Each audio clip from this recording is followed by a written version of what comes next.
Kalau Yesus itu adalah firman, itu pemahaman yang masih apa ya bilangnya, ejakulasi dini kurasa.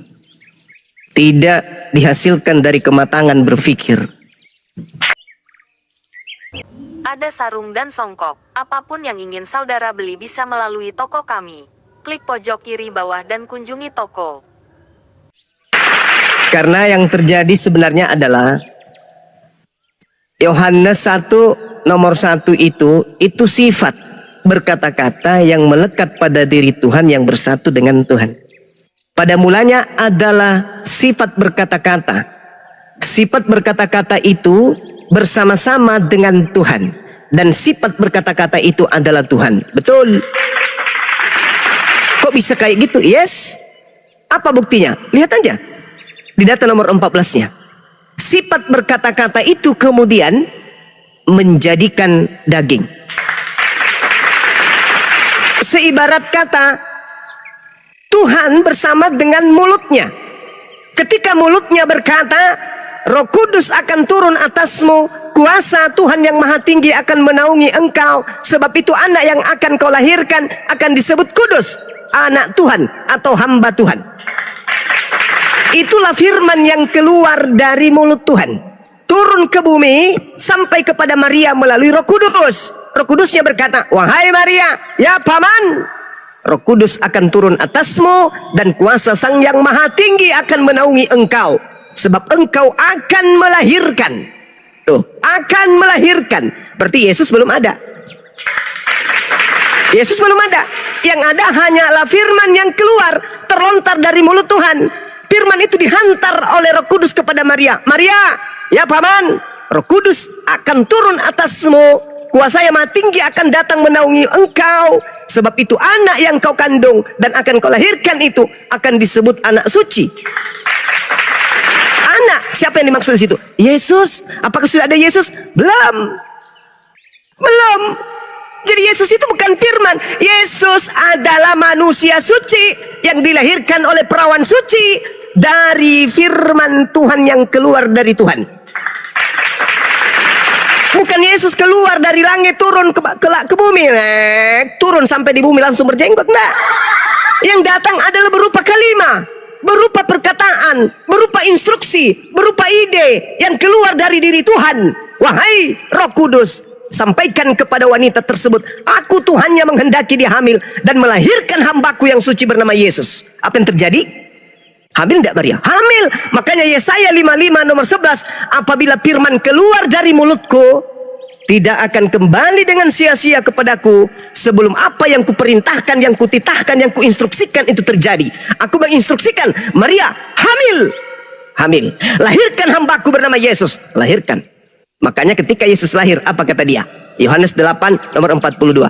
Aku datang di atas muka bumi ini menjadi manusia bukan atas kehendakku sendiri. Selesai. Bukan atas kehendak sendiri, tapi atas kehendak siapa? Atas kehendak Bapa yang menghantarkan firman-Nya kepada Roh Kudus. Roh Kudus menjemput lalu mengantarkan kepada Maria. Maria mengaktualisasikan perintah Tuhan. Hamil dia tanpa disentuh oleh seorang laki-laki. Subhanallah. Lalu ada kelompok orang-orang yang mengatakan, hamil tanpa suami. Oh, yang dihamilkan dan dilahirkan ternyata Tuhan. Ini paganisme terselubung dengan menggunakan kitabnya orang Yahudi. Jadi yang datang itu adalah pemberitaan, yang firman itu adalah ucapan, yang disampaikan Roh Kudus itu ucapan instruksi. Kalau Anda ingin kali menuhankan Tuhan manusia, selayaknya yang Anda tuhankan itu siapa? Maria. Jangan Yesus. Yesus nanti penuh Roh Kudus ketika dia dibaptis di sungai Yordan. Maria itu dikatakan kuasa yang Maha Tinggi akan mengenaungi engkau. Roh Kudus akan turun atasmu. Sebab itu anak yang kau lahirkan akan disebut anak yang suci. Kalau anaknya saja suci, bagaimana ibunya? Jadi kalau Anda ingin kali menuhankan manusia, lebih baik Anda menuhankan ibunya Tuhan Anda. Ingat, adalah hukum alam. Kambing melahirkan kambing, sapi melahirkan sapi, kucing melahirkan kucing, manusia melahirkan manusia. Maria manusia atau Tuhan? Manusia.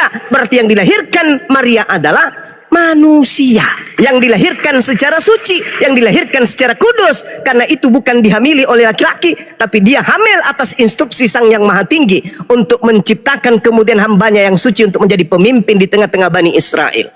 Ya Bani Israel, inni Rasulullahi ilaikum. Matius 15 nomor 24. Aku diutus kepada Bani Israel untuk menjadi seorang gembala sebagai pemimpin untuk Bani Israel. Jelas itu.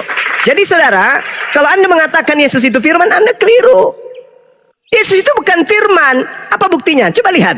Di dalam Yohanes 1:14. Firman itu telah menjadi daging. Sama ketika Anda menjelaskan. Ketika Tuhan mengatakan, jadilah terang. Maka kita kemudian sebagai penulis akan menuliskan, maka firman itu telah menjadi tata surya. Karena ketika Tuhan mengatakan, jadilah terang. Terang itu jadi matahari. Jadilah hamil. Jadilah melahirkan. Lahirlah Yesus. Jadilah terang. Jadilah matahari. Jadilah bumi. Jadi alam semesta ini. Jadi bumi kita ini. Dunia kita ini. Jadilah Pluto, Plato dan seterusnya. Semuanya. Jadilah Mars. Semuanya jadi. Pada mulanya adalah firman. Mazmur 33 nomor 9. Allah memberi perintah, maka semuanya ada. Yesus tak ada. Lalu kemudian Tuhan memberi perintah. Hamil wahai Maria. Hamil. Adalah Yesus. Tanpa perintah Yesus tak ada. Tanpa kuasa Tuhan Maria nggak hamil, kecuali digagahi oleh suaminya. Nah ini, makanya saya katakan ketika Anda mengatakan Yesus itu adalah firman dan firman itu adalah Tuhan, mohon maaf, bahasa sederhana saya katakan itu pemahaman ejakulasi dini. Terlalu terburu-buru, tidak dihasilkan dari kematangan berpikir. Demikian. Semangat saya. Baik, terima kasih Bang Jumat. Tadi saya terpotong dan belum menjelaskan lebih detail ya. Ini yang saya tangkap, ini yang saya sampaikan ini bukan dari kata-kata saya, tetapi dari kata-kata Yesus sendiri. Ya. Pertama, Yesus itu memutlakan dirinya itu sebagai firman. Dari mana saya tahu? Yang pertama, sebelum Yesus lahir, bangsa Israel itu sudah ada firman. Betul atau enggak? Sebelum Yesus lahir, bangsa Israel itu sudah ada firman, gitu loh. Nah, lalu di dalam Injil Matius, Markus, Lukas, Yohanes itu semua dikatakan bahwa dengan demikian, contoh di dalam Matius 2 ayat 17. Dengan demikian, genaplah firman yang disampaikan oleh Yeremia kepada siapa? Yesus. Halo? Halo? Ya, begitu juga semuanya. Terus ada kata penggenapan. Genaplah nas ini ketika dibacakan. Pada hari ini genaplah nas ini ketika kamu mendengarkan. Jika kamu percaya Musa, kamu juga akan percaya karena Musa menuliskan tentang aku. Itu semua Yesus katakan sendiri bahwa dialah sedang menggenapi firman yang ada sebelum dia lahir. Itu yang pertama yang saya mau katakan tadi itu ya. Makanya dikatakan tadi apa? Semua firman yang telah engkau sampaikan itu ketika Yesus belum lahir, bahwa itu di bangsa Israel ada firman. Yesus mau mengatakan bahwa ketika semua firman yang engkau sampaikan itu telah kuterima dan akan kusampaikan juga kepada mereka, dan mereka juga menerima. Jadi ini perkataan Yesus sendiri bahwa dia sedang menggenapi firman yang ada atau firman sebelum Yesus lahir. Itu yang pertama. Kemudian yang kedua, tadi Yesus sendiri mengatakan, aku ini berasal dari Allah langsung. Halo? Halo? Halo? Iya, lanjut Bang. Halo? Ya, terusin Bang. Ya, terusin ya. Jadi Yesus sendiri mengatakan, aku ini berasal dari Allah. Itu artinya apa? Yesus itu bukan manusia gitu. Dia sesang firman yang diutus datang langsung ke dunia gitu loh. Contohnya di mana? Di dalam Yohanes 8 ayat 42. Aku datang dan keluar dari Allah. Coba dicek. Ini Yesus sendiri yang ngomong. Kemudian Yesus berkata juga di dalam Yohanes 8 ayat 23. Kamu dari bawah, aku ini dari atas. Yohanes 6 ayat 38. Sebab aku turun dari surga. Itu kata-kata Yesus semua loh. Menunjukkan bahwa apa? Dia itu memang firman gitu loh. Firman yang turun langsung dari Allah. Kemudian yang ketiga, Yesus sendiri menyampaikan firman. Ini saya kasih perumpamaan, contohnya seperti ini. Kalau ada satu orang, sentralnya katakanlah Budi, gitu kan. Kemudian ada 4 orang. Orang pertama ini ingin menyampaikan pesan dengan menyebut budi berkata atau kata budi. Lalu sampai ke orang keempat, kemudian sampai kepada Budi sendiri. Apakah Budi langsung mengatakan budi berkata atau kata budi? Enggak. Lalu Budi sendiri yang ingin menyampaikan itu, Budi mengatakan apa? Aku berkata. Itu Yesus loh. Jadi Yesus menyampaikan firman itu dengan ucapan aku berkata sesungguhnya. Nah, itu firman. Boleh dicek di dalam Matius 24 ayat 35. Langit dan bumi akan berlalu, tetapi perkataanku tetap tidak akan berlalu. Jadi, saya bisa menyimpulkan bahwa ini perkataan Yesus sendiri langsung, bahwa dia adalah sang firman, gitu loh. Nah, bedanya antara saya tidak menganggap bahwa firman Tuhan itu adalah Tuhan. Enggak ya, itu dua identitas yang berbeda. Contoh seperti ini ya. Saya ingin mungkin teman-teman atau Bang Zuma mungkin mau, sebenarnya sih poinnya itu ada di dalam Tritunggal sih sebenarnya. Kata utusan itu sebenarnya masuk ke dalam poin Tritunggal yang inti pokoknya itu. Karena apa? Saya akan memberi contoh ya. Seandainya saya membawa Bang Zuma berdiri di depan menghadap sebuah laut. Lalu laut itu di dalamnya pasti ada air. Dan ketika kita ambil contoh katakanlah apa gayung atau apa, kita cedok, maka muncul namanya apa? Air laut. Ketika tadi pertama kali saya bilang cuma kita menghadap melihat laut, sekarang kita cedok air, namanya air laut. Lihat di belakang itu ada kata laut. Apakah itu dia laut? Bukan, dia air yang keluar dari laut, makanya namanya air laut. Seperti itu perumpamaan saya, seperti itu. Jadi seolah-olah Yesus itu adalah Tuhan. Saya tidak mengatakan seperti itu, gitu loh. Saya mengatakan Yesus adalah firman Tuhan. Laut pasti punya air, airnya itulah yang keluar. Yesus mengklaim bahwa dia itu seperti itu, gitu loh. Dan itu penilaian saya pribadi bahwa Yesus itulah sang firman. Jadi ketika saya mengeluarkan air itu, lalu saya cicip, kemudian ada rasanya asin, itu berarti mengandung apa? Garam laut. Betul? Laut, air laut, dan garam laut. Apakah itu laut? Bukan. Itulah tiga identitas dari Tritunggal sebenarnya. Makanya yang dari tadi saya setuju dengan pertama kali Bang Zuma bilang ada dua identitas di situ. Saya percaya, saya setuju gitu loh. Saya ngamini bahwa Yesus adalah sang firman. Firman Tuhan itu. Apa alasannya? Dari yang tadi saya sebutkan, ada tiga yang mutlak di dalam diri Yesus sendiri yang mengatakan bahwa dia itulah sang firman itu, gitu loh. Oke, cukup Makanya, Pak. Ditanggapi dulu. Ya, cukup. Ya. Oke, baik. Sorry. Baik, silakan Pak Nyoma. Iya, analogi. Laut ketika diambil seember, tetap saja air. Air laut adalah air. Diambil seember, dibawa kemanapun tetap aja air. Ya, karena massa dan juga rasa, lalu kemudian cakupan muatan di dalamnya adalah hal yang sama.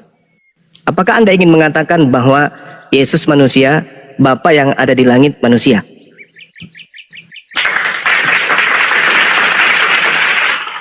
Yesus manusia, tidur, ngantuk, lapar, yang ada di langit juga demikian adanya gitu. Coba sekali lagi saya katakan, masih ejakulasi dini, belum sampai kepada kematangan berpikir. Analogi Anda itu seibaratkan Anda adalah satu manusia utuh. Ketika kemudian tangan Anda saya putus atau diputuskan, trak, lalu tangan Anda selengan itu diberikan kehidupan sendiri, kesadaran sendiri, dan kehendak sendiri. Apakah Anda masih mau mengatakan bahwa tangan Anda adalah Anda, sedangkan tangan Anda sudah memiliki kehidupan sendiri? Tangan Anda sudah memiliki kehidupan sendiri. Sama ketika dikatakan di dalam kitab saudara bahwasanya Bapa memiliki hidup, demikian juga Yesus diberikan hidup dalam dirinya sendiri. Yohanes 5 nomor 26. Ketika Anda memiliki hidup utuh dalam tubuh Anda, kemudian tangan Anda terpotong dari Anda, lalu tangan Anda itu memiliki hidupnya sendiri, memiliki kesadarannya sendiri, memiliki kehendaknya sendiri. Apakah tangan Anda masih bisa disebut sebagai Anda? Tidak. Kenapa? Karena tangan Anda sudah berdikari, berdiri sendiri. Meskipun tangan Anda berasal dari Anda, tapi tangan Anda bukan Anda. Karena Anda punya kehidupan sendiri, tangan Anda juga punya kehidupan sendiri. Meskipun tadinya Anda dan tangan Anda adalah satu. Itu analogi Anda. Sebab sama seperti Bapa mempunyai hidup dalam dirinya, demikian juga diberikannya Yesus mempunyai hidup dalam dirinya sendiri. Yang kedua, Lukas 22:42.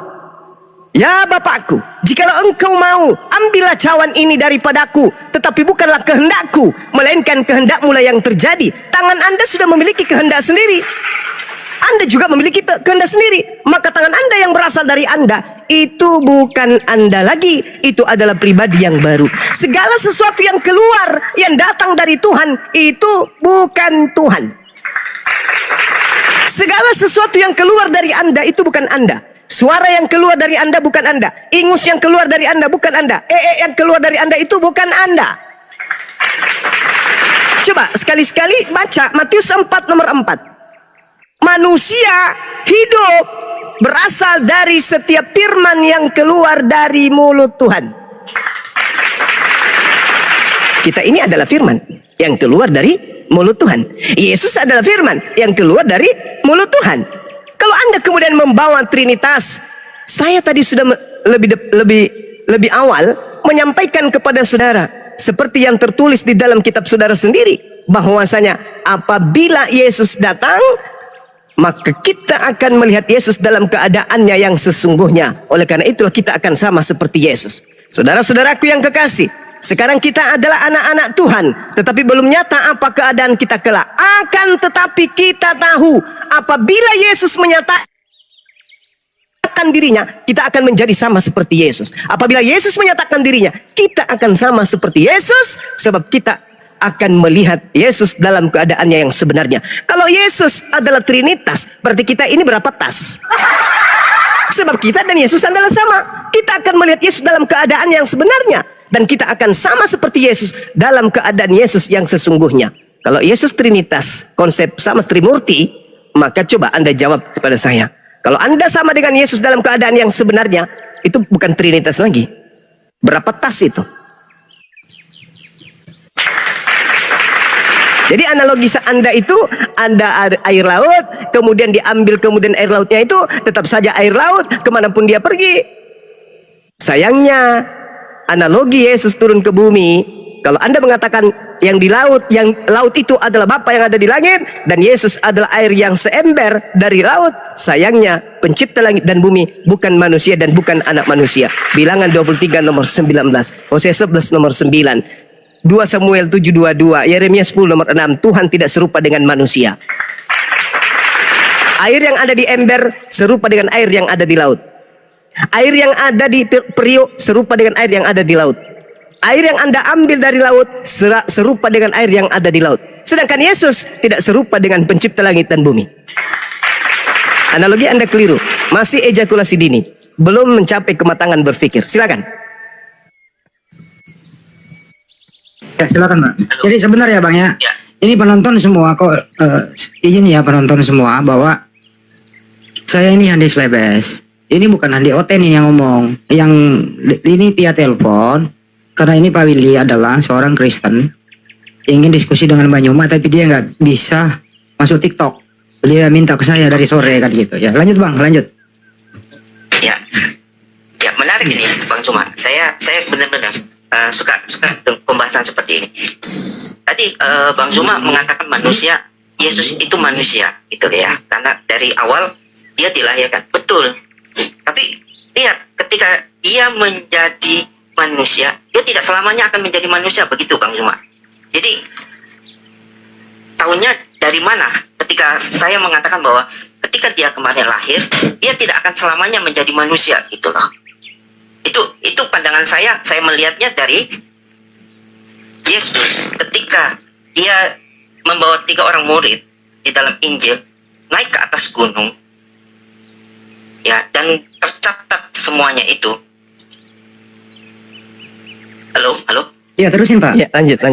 Ya, lanjut ya. Jadi Yesus itu tidak selamanya akan menjadi manusia, gitu loh. Karena apa? Ketika tercatat di dalam 3 Injil, Matius, Markus, dan Lukas, terutama di Matius 17 ayat 1, Markus 9 ayat 2, Lukas 9 ayat 28, Yesus dimuliakan di atas gunung. Itu Yesus sudah membuktikan, memberitahu kepada 3 orang murid, Petrus, Yakobus, dan Yohanes, melihat bahwa Yesus berubah rupa menjadi cahaya yang bersinar. Dan di samping kanan kiri itu ada Elia dan Musa.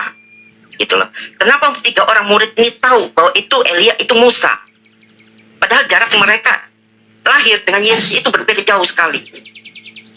Karena pandangan saya bahwa ketiga murid itu melihat wujud rupanya Elia dan Musa itu berbentuk manusia. Itu menandakan bahwa dulu dia manusia, sekarang dia manusia, dan akan datang dia akan berubah. Rupanya seperti manusia gitu loh. Berbeda dengan Yesus. Ya, jadi pandangan saya bahwa Yesus tidak akan selamanya menjadi manusia, begitu. Karena dia akan melepaskan kemanusiaannya ketika dia sudah sampai di surga, gitu loh. Wujudnya akan berubah. Dan di sanalah kita tahu bahwa Yesus saat itu tidak berada bersama manusia. Berarti dia bersama penghuni surga. Nah, disitulah saya baru mengenal dan tahu bahwa Yesus tidak akan selamanya melekat kemanusiaannya dia. Sehingga saya boleh menyimpulkan, kalau tidak sebagai manusia, dia sebagai apa? Itu. Dan itulah yang saya benar-benar meninggikan dia, bahwa dia adalah sang firman Tuhan itu. Begitu, Bang Zuma. Oke, baik. Ya. Sekali lagi mohon maaf nih kawan ya.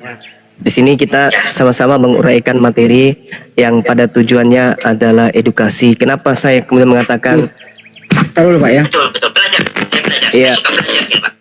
kenapa saya mengatakan kemudian pandangan-pandangan saudara saya ini terlalu ejakulasi dini karena terlalu cepat mengambil kesimpulan. Tetapi itu nggak apa-apa, itu adalah kepercayaan. Sekarang gini, kitab Anda menuturkan kemudian 1 Korintus 15:28. Tetapi kalau segala sesuatu telah ditaklukkan di bawah Yesus, maka dia sendiri sebagai anak akan menaklukkan dirinya di bawah Tuhan, di bawah Bapa yang telah menaklukkan segala sesuatunya di bawahnya, supaya Tuhan menjadi semua di dalam semua. Itu satu. Yang kedua, Ibrani 13:8. Yesus kemarin, sekarang, dan selama-lamanya tetap tidak akan pernah berubah. Nah, sekarang mari kita lihat di dalam kitab saudara, Yesus yang pertama kali datang itu di dalam Lukas 2:11. Pada hari ini telah lahir bagimu juru selamat. Titik 2, manusia yang diurapi Tuhan di kota Daud. Pada hari ini dia lahir sebagai manusia. Yesus datang sebagai manusia. 2 Yohanes 1:7. Naik ke langit sebagai manusia. Yohanes 3:13. Duduk di samping Tuhan di surga. Markus 14:62 sebagai manusia. Turun untuk yang kedua kalinya. Matius 16:27 sebagai manusia. Menghakimi kelak. Di dalam Yohanes 5:27 sebagai manusia. Kapan dia berubah? Gak pernah. Selama-lamanya dia manusia. Duduk di samping di surga manusia, turun untuk kedua kalinya manusia, menghakimi sebagai manusia. Tak pernah dia berubah. Bahkan yang Anda sebutkan tadi, yang saya sebutkan tadi, 1 Korintus 15:28, Yesus menaklukkan dirinya. Karena hanya ada satu Tuhan kelak nantinya, yaitu Allah. 1 Korintus 15:28. Nah, kalau itu juga tidak mempan, silakan Anda baca 1 Yohanes 3:2. Saudara-saudaraku yang kekasih, sekarang kita adalah anak-anak Tuhan. Tetapi belum nyata apa keadaan kita kelak. Akan tetapi kita tahu bahwa apabila Yesus menyatakan dirinya, kita akan menjadi sama. Kita akan menjadi sama seperti Yesus. Kita ini apa bang? Manusia atau Tuhan kita ini? Manusia kita kan? Kita akan sama seperti Yesus. Sebab kita akan melihat Yesus dalam keadaannya yang sebenarnya. kita ini apa sebenarnya ini? Kita ini manusia kan? Nah, Yesus akan datang dan kita akan melihat keadaan yang sebenarnya Yesus itu. Dan dalam keadaan yang sebenarnya kita akan sama seperti Yesus. Pertanyaannya, kita ini Tuhan? Bukan. Yesus Tuhan. Loh, tapi kita akan sama dia. Berarti yang betul adalah Yesus tetap sama. Kemarin, sekarang maupun yang akan datang. Dia tetap anak Maria, anak manusia. Sama seperti kita anak manusia. Saya minta saudara menelaah lagi 1 Yohanes 3 nomor 2. Saudara-saudaraku yang kekasih, sekarang kita adalah anak-anak Theos, tetapi belum nyata apa keadaan kita kelak. Akan tetapi kita tahu bahwa apabila Yesus menyatakan dirinya, kita akan menjadi sama seperti Yesus. Sebab kita akan melihat Yesus dalam keadaannya yang sebenarnya. Kita akan melihat Yesus dalam keadaannya yang sebenarnya. Kalau orang Kristen mengatakan, nanti kelak di surga Yesus dalam keadaan yang sebenarnya adalah Tuhan, maka saudara-saudara Kristen juga Tuhan. Apakah itu betul? Tidak. Saudara-saudara Kristen adalah manusia, maka Anda akan melihat Yesus sebagai manusia. Jadi tidak ada jalan untuk menuhankan Yesus. Tak ada jalan. Kecuali aliran kepercayaan yang mendoktrin dan mendogma itu. Selama masih membahas Yesus, maka bahasan Yesus diselimuti dan dikelilingi oleh kemanusiaannya. Kenapa? Dia bukan hantu, dia bukan hewan, dia bukan malaikat, dia adalah manusia. Sedangkan Tuhan bukan manusia. Yesus terciduk manusia. Maka celakalah orang yang menuhankan manusia. 2 Yohanes 1 nomor 7. Siapakah penyesat itu? Siapakah pembohong itu? Siapakah penipu itu? Siapakah iblis itu? Bukankah dia yang pergi ke seluruh dunia, yang tidak mengaku bahwa Yesus datang sebagai manusia? Dialah penyesat itu. Dialah antikristus itu. Jadi kalau Anda mengatakan Yesus itu Tuhan, atau Yesus itu bukan manusia, atau Anda mengatakan, oh memang kami mengaku Yesus itu manusia Bang Suma, tetapi Anda menyembah dia, Anda menganggap dia Tuhan, berarti Anda adalah planos. 2 Yohanes 1 nomor 7, berarti Anda adalah antikristus. Apa planos itu? Penipu, pembohong, penyesat. Apa penipu, pembohong itu? Pembohong dan penipu itu lain di mulut, lain di praktek. Anda mengatakan Yesus itu manusia memang, tapi lihat di gereja, Anda menyembah siapa? Menyembah manusia? Bukan. Anda menyembah apa yang Anda katakan Tuhan. Berarti mulut Anda mengatakan Yesus manusia, tetapi prakteknya Anda mengatakan Yesus itu Tuhan. Anda pembohong, Anda penipu, Anda antikristus. Sekali lagi, 2 Yohanes 1 nomor 7. Siapakah planos itu? Siapakah planos? Planos dalam bahasa Yunani, bahasa Indonesianya pembohong, penyesat, antikristus. Bukankah dia yang pergi ke seluruh dunia, yang tidak mengaku Yesus datang sebagai manusia? Dialah antikristus itu, dialah penipu itu. Nah sekarang kalau Anda mengatakan, saya mengaku loh Yesus itu manusia. Yes, di mulut. Tapi di iman, Yesus itu adalah Tuhan itu sendiri. Berarti Anda adalah pembohong, penipu. Demikian. Oke, halo. Silakan Pak. Ya, saya masih tetap ada satu argumentasi buat Bang Zuma. Silakan. Kalau kita lihat dalam Matius, Markus dan Lukas, itu ada diceritakan bahwa anak manusia akan datang dalam kemuliaan dan kuasa. Ya, sekali lagi, anak manusia akan datang di dalam awan dengan kuasa dan kemuliaannya, diiringi oleh malaikat-malaikat. Pertanyaan saya, apakah itu manusia? Apakah itu bisa seorang manusia yang seperti itu? Tercatat di dalam Matius 25:31, Matius 16:27, Markus 13:26, Lukas 21 dan 27. Saya langsung bertanya gitu, apakah itu mencirikan bahwa itu seorang manusia? Apakah itu bisa mencirikan bahwa itu seorang nabi atau raja atau imam yang seperti itu? Jadi kalau memang masih saya mengatakan bahwa Yesus tetap manusia, itu menurut saya sesuatu yang tidak bisa ditangkap dan tidak bisa disinkronkan dengan ayat ini gitu. Karena apa? Dia datang dalam kemuliaan dan kuasa. Berarti tidak ada manusia yang bisa datang seperti itu sebagai manusia dengan kuasa dan kemuliaan gitu. Kita berbeda boleh ya, Bang Zuma ya? Halo? Ya. Silakan. Halo? Ya. Kita berbeda boleh ya, Bang Zuma ya? Maksud saya seperti Boleh, itu. boleh. Karena saya melihat bahwa ada data-data yang lain yang menunjukkan dan mengatakannya bahwa itu sebenarnya kalau kita pikir dan kita rasa itu nggak mungkin gitu loh. Jadi buat saya adalah ada data-data lain yang menunjukkan bahwa oh ternyata setelah Yesus melepaskan kemanusiaannya, Yesus nggak akan menjadi manusia lagi gitu loh.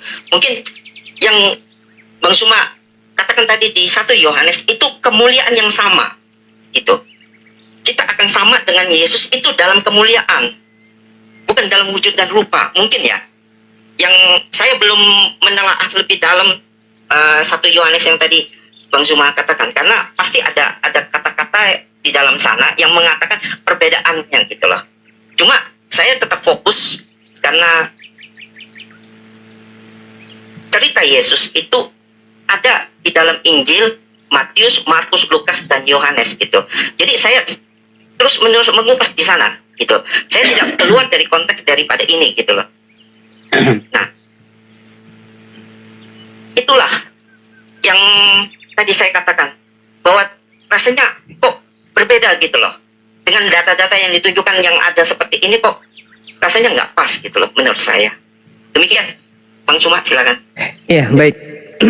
Masya Allah. Jadi tolong setelah ini Anda mendengarkan uraian kata per kata dan bentuk kalimat supaya pesan saya itu sampai. Jadi gini, ketika Yesus itu datang, Anda lihat di Bible bagaimana iblis berusaha kemudian menyesatkan Yesus dan pengikutnya. Iblis senantiasa mencoba Yesus. Iblis senantiasa kemudian mempengaruhi orang-orang untuk mengkhianati Yesus. Iblis senantiasa kemudian merasuki orang-orang agar mencelakai Yesus. Itu fakta. Yang kedua, iblis tidak hilang ketika kemudian Yesus itu telah disalibkan. Iblisnya tidak berhenti. Ada kekuatan di dalam diri iblis untuk menjalankan aksi bagaimana Yesus ini bisa dituhankan. Terbukti, Yesus sendiri mengatakan di dalam kitab Saudara, waspadalah kepada penyesat yang datang kepadamu dengan memakai namaku. Dan berkata, akulah Yesus. Waktunya sudah dekat, jangan kau percaya. Itu satu. Yang kedua, ketika saudara kemudian menganggap Yesus ini Tuhan, karena alasan-alasan dia akan datang kemudian dengan malaikat-malaikatnya. Ini Yesus yang mengatakan, bukan. Bukan Yesus yang berkata demikian. Lalu siapa yang berkata demikian? Ya pengarang. Dari mana mendapatkan ilmu itu? Tanya diri Anda. Sebab di dalam kitab yang sama yang Anda punya, Wahyu 12 nomor 9, iblis tua juga memiliki malaikat-malaikat. Bahkan kalau Anda melihat kemudian di dalam Wahyu 12 nomor 7, Mikael dan malaikat-malaikatnya berperang melawan naga yang dibantu oleh malaikat-malaikatnya juga. Sementara Yesus ketika dia masih ada di bumi, dia tidak pernah mengatakan kalau dia itu punya malaikat. Dia tidak pernah mengatakan aku punya malaikat. Tapi setelah terangkat ke langit, tulisan-tulisan muncul belakangan mengatakan Yesus akan datang beserta dengan malaikat-malaikatnya Yesus. Padahal sesungguhnya kalau itu dipaksakan, Yesus hanya ditatang oleh malaikat, dikawal oleh malaikat. Coba Anda lihat di dalam Matius 4 nomor 6. Kata iblis apa? Ada tertulis, jika benar engkau adalah anak Tuhan, maka Tuhan akan mengutus malaikatnya agar menatang engkau. Jadi kalau Yesus datang untuk yang kedua kalinya bersama dengan malaikat-malaikatnya, bukan malaikat Yesus, tapi malaikat yang Tuhan berikan untuk mengawal Yesus. Nah sekarang coba Anda bandingkan pemahaman saudara yang mengatakan Yesus itu Tuhan dengan pemahaman Yesus ketika dia datang mengajar. Bukankah Yesus mengatakan segala firman yang kau berikan kepadaku telah aku sampaikan. Setelah firman itu sampai, apakah itu Taurat menurut Anda, menurut asumsi Anda, apakah itu Mazmur, apakah itu Yesaya, atau apapun itu, endingnya muridnya percaya Yesus itu sebagai apa? Utusan. Kesaksian Yesus dirinya adalah utusan. Kesaksian yang muncul berikutnya ditopang oleh penulis-penulis yang Yesus sendiri tidak mengenal penulis tersebut, menghantarkan Anda menganggap Yesus itu Tuhan. Sekarang ilmu Anda tinggi mana dengan Yesus? Yesus sendiri bersaksi dia utusan Tuhan. Anda bersaksi dia adalah Tuhan itu sendiri. Kira-kira yang harus saya percaya sebagai orang yang berakal, Yesus atau Anda? Karena Yesus di dalam Matius 7, orang-orang yang jauh lebih hebat dari saudara, yang sampai pada level bermujizat, bernubuat, mengusir setan pakai nama Yesus, pun diusir oleh Yesus. Matius 7, nomor 22, nomor 23. Pada hari terakhir nanti, banyak orang memanggil aku Tuhan, Tuhan. Bukankah kami bernubuat, bermujizat, mengusir setan pakai namamu? Pada saat itulah aku akan berterus terang kepada mereka, enyahlah daripadaku, aku tidak mengenal kalian. Kalian semua adalah pembuat kejahatan. Ada apa? Bukankah orang ini ilmunya terlalu tinggi sampai dia bisa mengusir setan dalam nama Yesus? Tapi kenapa diusir? Dianggap sebagai penyesat. Yang lalu apesnya lagi, Yesus mengaku, aku tidak mengenal kalian. Loh, bukankah mereka bermujizat dengan memanggil namamu? Bukankah mereka mengusir setan dengan memanggil namamu? Kata Yesus, mereka tidak melakukan kehendak Bapakku. Menyembah Yesus itu kehendak siapa? Menuhankan Yesus itu kehendak siapa? Beribadah kepada Yesus itu kehendak siapa? Bukankah dia hanya jalan? Bukankah dia hanya kebenaran? Bukankah dia hanya hidup? Menuju kepada siapa? Menuju kepada Bapa yang ada di langit. Dia bukan tujuan, dia hanya jalan. Dia hanya membawa kebenaran. Dia hanya memberi hidup kepada siapa yang mengikuti jalan dan kebenaran yang ditunjukkan. Makanya dikatakan hidup kekal itu mengenal dia satu-satunya Tuhan dan mengenal diriku sebagai utusan. Lalu Kristen ini dari mana? Anda diusir karena Anda tidak melakukan kehendak Bapaknya Yesus. Yang diterima kemudian pemujaan-pemujaannya kepada Yesus yang bermujizat pakai nama Yesus hanya mereka Bani Israel yang melakukan kehendak Tuhannya Yesus. Bukan saudara Kristen. Kenapa saudara Kristen juga bisa mengusir setan pakai nama Yesus? Karena kata Yesus di dalam Matius 24 nomor 24, bahkan Matius 24 nomor 4, nomor 5, nomor 6 sampai nomor 9, bahwa penyesat itu mampu kemudian melakukan mujizat-mujizat. Itu. Jadi kalau Anda mengatakan bahwasanya Anda masih ada satu hal, yaitu bahwa Yesus datang untuk kedua kalinya dikawal dengan malaikat-malaikatnya, ingat, Yesus tidak pernah mengatakan dirinya punya malaikat. Yang punya malaikat itu iblis, naga, si ular tua. Kemudian, ingat, di dalam Matius 4 nomor 6, Yesus berkata, jangan engkau mencobai Tuhan. Karena iblis mengatakan malaikat, Tuhan akan mengutus malaikat untuk menatang engkau. Jadi tidak ada jalan, Bu. Karena Yesus sendiri telah mengatakan itu. Jadi kalau Anda memaksakan untuk menuhankan Yesus, silakan. Tetapi saya hanya ingin mengatakan, siap-siaplah diusir oleh Yesus. Karena Yesus yang Anda percayai, Yesus yang menghantarkan Anda menuhankan oknum yang bernama Yesus, itu bukanlah Yesus yang Nabi yang datang kepada Bani Israel, tetapi Yesus yang datang kepada Paulus, Ananias, dan penulis kitab Wahyu. Itulah yang membimbing saudara menuhankan yang bernama Yesus, dan kelak Yesus akan mengusir saudara. Demikian. Baik, mungkin kita closing ya. Saya Silakan. Statement. Iya. Ya, mungkin saya closing statement karena tadi Pak Suna bilang ada endingnya sudah tadi pembahasannya Pak Suna. Gak apa-apa. Saya berbeda pendapat itu wajar. Saya senang gitu loh. Tapi izinkan saya untuk menerangkan lagi apa yang tadi disampaikan oleh Bang Suma. Tadi Bang Suma mengatakan bahwa saya lupa di Matius berapa yang Tuhan Matius 7:21. Matius 7:21. Ya, itu ya. Aku telah bernubuat dan aku telah mengusir setan dengan namamu. Tolong Bang Suma perhatikan di sana bahwa di sana tertulis adalah kenyalah engkau pembuat kejahatan. Pertanyaan saya adalah yang pertama, apakah mengusir setan dengan nama Yesus? Ketika saya bertemu dengan orang di tengah jalan, contoh katakan seperti itu, saya bertemu dengan orang yang kerasukan setan, lalu saya mengusir dalam nama Tuhan Yesus. Dia hilang setannya, dia sembuh, langsung dia memuliakan Allah. Apakah itu pembuat kejahatan? Yang pertama. Terus yang kedua, tadi juga dikatakan bahwa semua pembuat kejahatan, saya berdoa, orang yang sakit saya sembuhkan. Apakah dalam nama Yesus saya menyembuhkan orang dan orang itu sembuh, lalu orang itu memuliakan Allah? Apakah itu termasuk pembuat kejahatan? Nah, itu yang mesti Bang Zuma tadi review ya. Karena di sana tadi terdapat dua kata, pembuat kejahatan dan pekerjaan, bahwa mengusir setan, membuat dalam nama Yesus itu pekerjaan yang bukan jahat gitu loh. Tapi yang jahat adalah ketika saya mau mengusir setan, tetapi setelah dia sembuh, lalu di ujung sana ada kotak tolong dong, isi uang itu yang sesuai saya mau, itu pembuat kejahatan. Seperti itu.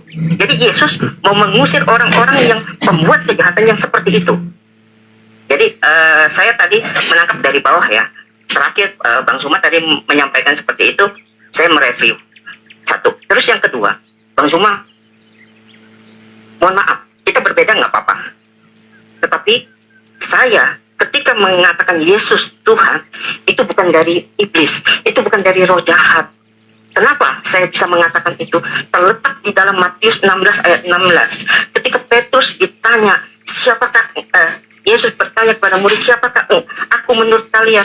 Petrus dengan lantang mengatakan bahwa engkaulah Mesias, anak Allah. Apa jawab Yesus? Bukan engkau yang ngomong, tapi Bapa yang ngomong. Itu artinya apa? Bahwa ketika saya bisa menyebut Yesus itu Tuhan, itu bukan diri saya. Itu bukan roh jahat, bukan. Itulah Roh Kudus, gitu loh. Karena ada Roh Kudus. Makanya tadi yang saya katakan Tritunggal itu, Yesus itu firman dan ada roh. Apa yang membedakan? Bahwa yang membedakan itu adalah ketika rohku tinggal di dalam kamu, dialah yang akan memuliakan aku. Saya bisa menyebut Yesus itu Tuhan, itu begitu mulia. Itu karena ada Roh Kudus. Bukan saya, bukan seorang manusia. Contoh katakanlah ini, saya adalah Willy, bukan saya ngomong, gitu loh. Saya bisa mengatakan itu karena ada Roh Kudus. Jadi juga bukan karena roh iblis atau roh jahat yang menyesatkan bahwa itu akan masuk neraka. Enggak. Kita berbeda, nggak apa-apa ya. Kita berbeda di sini. Karena sejauh yang saya bisa rasakan, apa yang saya alami, itu yang saya bawa ke dalam kehidupan, gitu loh. Bahwa Yesus itu adalah hidup. Dia bukan cerita dongeng, dia bukan yang dulu hanya sebatas manusia atau nabi, tapi dia hidup, dia ada, dia saat ini ada, tinggal. Ini closing statement loh Pak. Ini kan closing Pak, di persingkat. Ya, closingnya.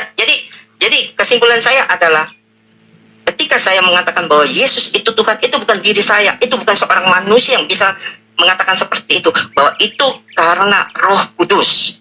Jadi kesimpulan saya yang terakhir adalah kita nggak mungkin bisa mengkristenisasi orang-orang atau menjadikan orang itu Kristen atau membuat orang itu bisa menyebut Yesus itu Tuhan kalau tidak ada Roh Kudus yang turun.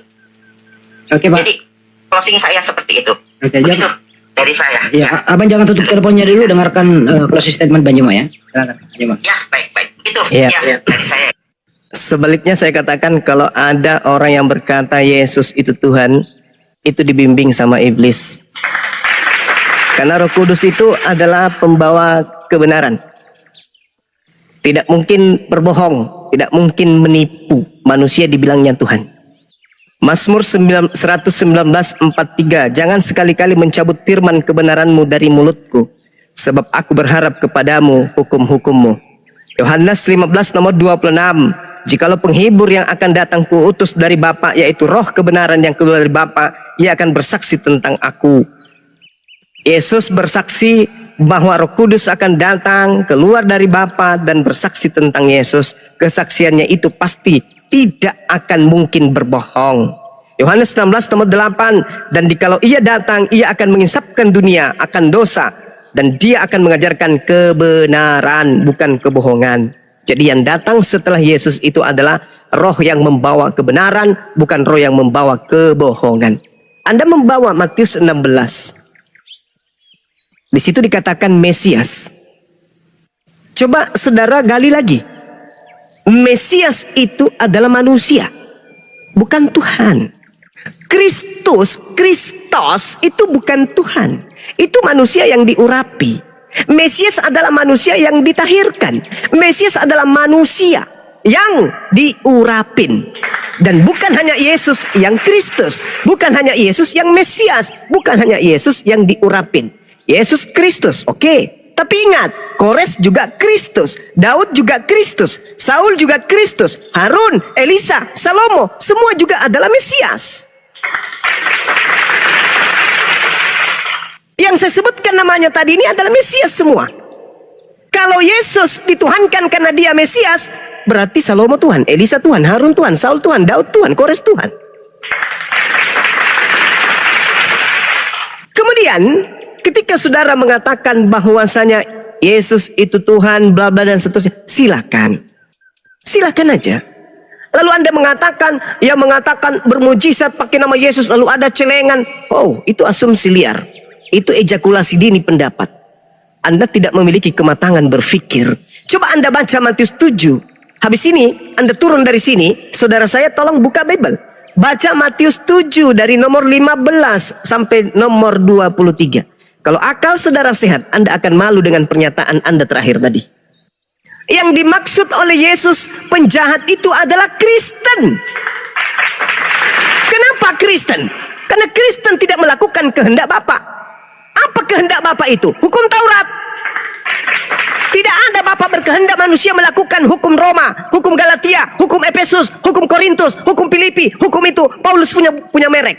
Tidak ada Tuhan berkehendak agar manusia kemudian mengikuti 13 bukunya Paulus. Tidak ada Bapa berkehendak agar mengikuti Lukas, Markus, Matius, Yohanes. Tidak ada. Kehendak Bapa adalah menjalankan hukum Taurat. Kristen menjalankan hukum Taurat? Tidak sama sekali. Di mulut, yes, namanya juga Kristen. Jadi kalau Anda membaca kemudian Matius 7 nomor 15 sampai nomor 23, di mana Yesus mengusir orang-orang yang menyembahnya, barulah Anda menyadari, harusnya Anda malu mengucapkan ucapan barusan. Waspadalah kepada nabi-nabi palsu. Yesus, Kisah Para Rasul 13 nomor 1, Paulus itu adalah nabi, tapi palsu. Lukas nabi, palsu. Markus nabi, palsu. Penulis Matius, penulis Yohanes, nabi, tapi palsu. Kenapa palsu? Bukan firman Tuhan. Kalau dikatakan nabi, menerima firman Tuhan. Mereka penulis kitab kanon bukan penerima firman Tuhan. Mereka adalah penerima kesaksian-kesaksian orang, lalu dicatatnya. Begitu juga Paulus. Paulus bukan berasal menerimanya dari Tuhan, bukan, tapi menerima dari makhluk. Halus. Di dalam Galatia 1 nomor 12 Anda baca, aku menerima firman bukan dari manusia, tetapi dari pernyataan Yesus Kristus. Ingat, Yesus mengatakan, waspadalah kepada penyesat yang datang kepadamu dengan memakai namaku, Yesus, dan berkata, akulah Yesus. Sementara yang datang kepada Paulus adalah makhluk halus yang mengaku Yesus. Jadi tidak ada kemudian kehendak Bapa di perjanjian baru. Kehendak Bapa semuanya di perjanjian lama.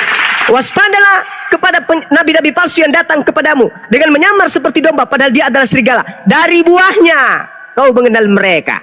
Apa buahnya? Memanggil aku Tuhan, bermujizat pakai namaku, mengusir setan pakai namaku, bernubuat pakai namaku. Itu buah dari pengajaran nabi-nabi palsu. Kalau ada sekelompok manusia di atas muka bumi ini, kamu menemukan memanggil Yesus Tuhan, bermujizat, mengusir setan, bernubuat pakai nama Yesus, mereka adalah buah-buah dari pengajaran nabi palsu. Kata siapa? Kata Yesus. Menurut siapa? Menurut penyelidikan orang yang menulis kitab Matius. Tertulis di mana? Matius 7. Nomor berapa? Nomor 15 sampai nomor 23. Dalami itu, Bung. Dan kalau Anda tetap mati dalam keadaan Kristen, siap-siap diusir oleh Yesus. Saya kira begitu diskusi kita. Saya senang, saya bangga kepada saudara berdiskusi dengan baik. Betul yang Anda katakan, kita beda pendapat. Yes. Anda Kristen, saya Muslim. Saya hanya berusaha mensucikan Yesus, membersihkan Yesus dari lingkaran orang-orang yang ingkar terhadapnya, yang melantiknya menjadi Tuhan di hadapan Tuhannya Yesus. Tak ada hak saya untuk membuat Anda menjadi keluar dari Kristen. Tak ada hak saya untuk membuat Anda menjadi mu'alaf. Semuanya saya serahkan kepada Tuhan saya, Allah Subhanahu Wa Taala. Demikian. Terima kasih, Bang. Terima kasih. Makasih Siap. banyak Bang Zuma. Salam Silakan. saya kenal. Siap. Jadi saya. Bang, sebelum pamit Bang, saya mau nanya, sebenarnya Pak Wil ini sembahan Anda ini Yesus atau Bapak sembahan Anda, Bang? Sembahan saya yang saya katakan tadi, Tritunggal. Jadi di dalam Allah ada firman, ada roh. Yang mana Pak? Namanya sebut satu nama, Bapak atau Yesus atau Roh Kudus? Yesus. Oh, berarti Pak Wil ini nggak menyembah Bapaknya Yesus? Menyembah. Berarti sembahan Anda dua. Jadi bukan, tetap satu. Sama seperti yang tadi saya katakan, bahwa kalau misalkan saya membawa Bang Hendi menghadap laut, lalu di dalam laut itu ada air, ada Saya nggak, garam juga kan? Bang, saya nggak perlu analogi. Bang. Enggak. Maksudnya ini asumsi, argumentasi saya. Kan gini Bang, ada tuh. Ini cuman terakhir nih Bang. Kan gini loh Bang, kita tutup ya. Sekarang kan, sekarang Yesus udah naik ke surga lah, sesuai dengan Bible Bapak. Betul. Di surga itu ada Bapa, ada Yesus tetap manusia, ada Roh Kudus. Jadi ada 3 oknum, 3 pribadi yang berbeda. Yang mana yang Anda sembah? Saya menyembah Yesus di dalam. Jadi semacam gini, saya kasih contoh, satu lingkaran, ada lingkaran di dalamnya, ada lingkaran lagi gitu loh. Bisa nggak sih Pak tidak pakai contoh langsung menyebut gitu? Yesus, Ya, saya menyembah Yesus. Berarti Anda menyembah anaknya Maria gitu ya? Anaknya Maria. Iya, jadi Tuhan Anda anaknya Maria gitu ya? Sembahan Anda, oke? Anaknya Maria. Iya, makasih. Makasih Pak. Lain kali. Baik, terima kasih. Lain kali masuk TikTok ya Pak. Nanti pelajari masuk TikTok ya. Oke. Siap, Oke. siap. Makasih, Pak. Selamat malam. Oke, makasih ya. Selamat malam. Gimana pertanyaan saya terakhir Pak Nyuma? Ya, pertanyaan yang mudah tapi sulit hanya akan melahirkan deretan orang-orang yang diterangkan di dalam Al-Quran. Yukhadi'unallaha walladina amanu wama yakhda'una illa anfusihim. Mereka hendak menipu Allah dan menipu orang-orang beriman, padahal sebenarnya mereka menipu diri mereka sendiri. Bang Zuma dan teman-teman, saya cuma mau tanya Bang, untuk memang berarti dalam pemahaman Islam itu artinya Yesus itu memang manusia ya. Terus yang saya pikir selama ini, kalau memang Yesus itu manusia, terus apakah betul-betul adil itu Allah yang menciptakan semua manusia? Apakah kenapa langsung Yesus yang langsung diangkat naik ke surga kalau memang Yesus itu cuma manusia? Kenapa nggak adil berarti? Maksudnya dalam arti kenapa nggak ikut semua lah orang-orang yang pada saat itu, yang memang pada saat itu beriman semua Yesus, kenapa nggak ikut terangkat juga kalau memang dalam arti ya di apa kayak di anak tirikan, artinya yang lain yang beriman pada saat itu yang artinya mengikut Yesus, kenapa juga nggak ikut naik ke surga Bang Suma? Iya. Itu saja mungkin pertanyaan. Iya. Justru itu bentuk keadilannya Tuhan.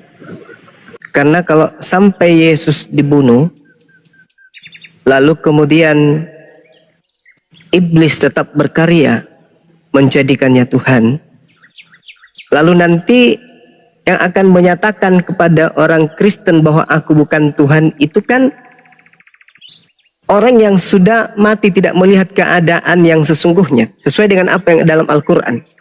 Nabi Isa diangkat ke langit dan dia tidak mati. Maka dia akan datang kedua kalinya kemudian untuk menjadi hakim bagi orang-orang Kristen. Orang Kristen akan dihakimi. Kenapa bisa itu terjadi? Karena ada yang membuat makar. Coba Anda baca Bible. Kenapa Yesus ingin dibunuh? Itu dulu. Karena muridnya dirasuki setan. Mahkamah agama dirasuki setan. Orang Farisi kerasukan setan. Itu kan? Jadi karena mereka kerasukan setan, Tuhan menyelamatkan Yesus.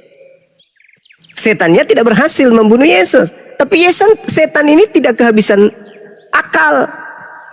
Setan yang memang sudah tugasnya kemudian menyesatkan manusia, itu membuat propaganda, membuat makar. Yesus yang tadinya sudah diselamatkan, diajarkan lagi mati untuk nebus dosa-dosa manusia. Dipercaya sama pengikutnya. Itu.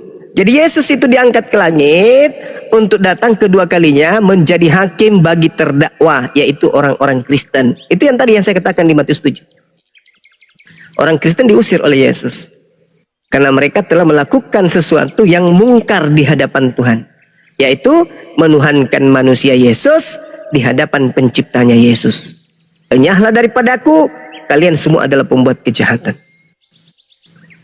Nah, Anda harus paham juga bahwa latar belakang kemudian Yesus itu diangkat ke langit Bukan karena mau menebus dosa, enggak. Bukan karena bangkit dari kematian, tidak. Yesus diangkat dan diselamatkan oleh Allah ke langit karena umatnya kala itu mayoritas bersekongkol ingin membunuh Yesus hanya demi mengamankan tempat suci mereka dan bangsa mereka dari perampasan tentara Romawi, bangsa Romawi. Hanya karena itu iblis bekerja. Setelah ini kita akan buat lagi rancangan baru. Yesus mati untuk tembus dosa-dosa manusia.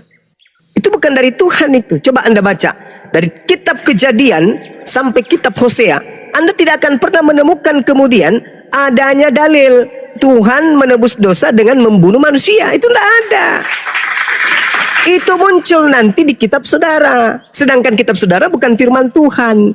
Itu adalah tulisan-tulisan orang yang tidak dikenali, yang kemudian menginginkan Romawi dan Yunani memiliki ajaran itu tidak berhenti, tetapi berlanjut seterusnya sampai kiamat melalui nama yang mereka ambil, yaitu Yesus. Gitu Bang, coba pelajari sejarah penulisan kitab Septuaginta, Perjanjian Lama. Itu dari mana ke mana dan untuk siapa? Itu bukan untuk orang-orang Yahudi. Orang Yahudi punya kitab sendiri, namanya kitab Tanakh. Perjanjian Lama yang Anda punya itu adalah perjanjian baru justru bagi mereka. Tidak pernah kitabnya Yahudi, kitab Tanakh itu disebut perjanjian lama, nggak pernah. Selamanya kitab mereka ini disebut perjanjian baru. Muncul Kristen menggantikan perjanjian baru Tuhan kepada Bani Israel dengan sebutan perjanjian lama demi untuk mengangkat kemudian kitab mereka dengan menggantikannya perjanjian baru. Seperti itu saudara. Jadi Yesus itu diangkat ke langit karena dia akan datang menjadi hakim bagi terdakwa, yaitu Kristen. Demikian. Iya, terima kasih Bang Suma. Terus ini Siap. Bang, saya mau bertanya, Bang, memang di kepercayaan Islam itu artinya Yesus ini berarti ciptaan yang suci ya, suci lah artinya Bang ya, Iya, karena betul. dia apalah ya, yang membawa apa ya, kabar-kabar yang baik lah tuh. Tapi kenapa Yesus ini gimana? Tapi kenapa ini saya juga banyak temukan teman-teman dari apa, teman-teman Muslim selalu kata-katain Yesus itu saya heran. Jadi gini, Bu. Biasa Jadi gini. enggak ini cuman mungkin oknum yang bilang Yesus ini Yesus itu. Padahal dia kan dalam kepercayaan Islam juga tetap manusia yang apa ya istilahnya suci lah. Begitu ya Bang semua. Cuman mungkin beberapa orang yang biasa ngata-ngatain Yesus itu Yesus. Itu Jadi saja gini, sih Bang yang sebenarnya di dalam kitab saudara itu ada dua Yesus yang harusnya saudara pahami. Cuman saudara Kristen ini tidak sampai ke sana pemahamannya. Waspadalah kepada penyesat yang datang kepadamu dengan memakai nama Yesus dan berkata, akulah Yesus. Itu kata Yesus yang asli di dalam Lukas 21 nomor 8. Sesuai dengan alur cerita yang ada di dalam Bible. Segala firman yang engkau berikan kepadaku telah aku sampaikan kepada mereka. Itu Yesus yang asli. Tidak lagi menyampaikan firman setelah dia terangkat ke langit. Tapi rupa-rupanya setelah Yesus terangkat ke langit, puluhan tahun kemudian muncul makhluk mengaku Yesus.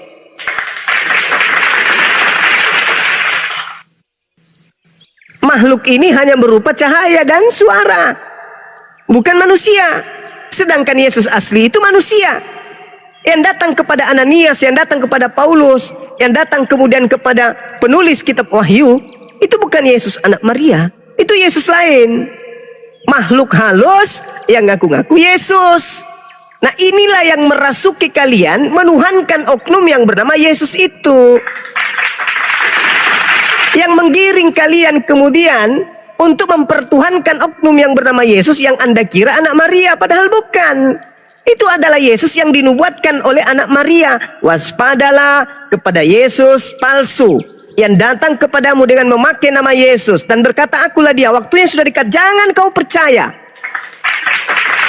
Matius 24 nomor 24. Di situ juga Yesus mengatakan, sebab Yesus palsu dan nabi-nabi palsu akan datang dan melakukan banyak mujizat, sekiranya dia menyesatkan banyak orang dan menyesatkan orang-orang pilihan juga. Yang datang Yesus palsu. Datang kepada siapa? Kepada murid Yesus. Nah, ada nggak kemudian Yesus palsu diajarkan kepada murid Yesus? Ada. Siapa yang ngajarkan? Paulus dan teman-temannya. Aku bertemu dengan Yesus di padang gurun loh. Aku bertemu Yesus di dalam bilik penjara loh. Yesus yang mana yang kau temui? Yesus itu loh, anak Maria mana ada? Anak Maria sudah naik ke langit. Oh, dia akan turun lagi. Salah kamu. Yesus sebelum naik ke langit dia sudah berpesan, adalah lebih baik jikalau aku pergi, sebab kalau aku Yesus tidak pergi, maka dia penolong lain itu tidak akan datang. Berarti yang datang setelah Yesus pergi siapa? Penolong lain. Yang datang kepada Paulus siapa? Yesus. Loh, mana yang betul?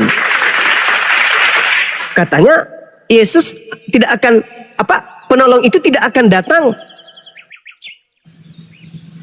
Sebab kalau dia tidak pergi, penolong itu tidak datang. Maka dia harus pergi supaya penolong itu datang.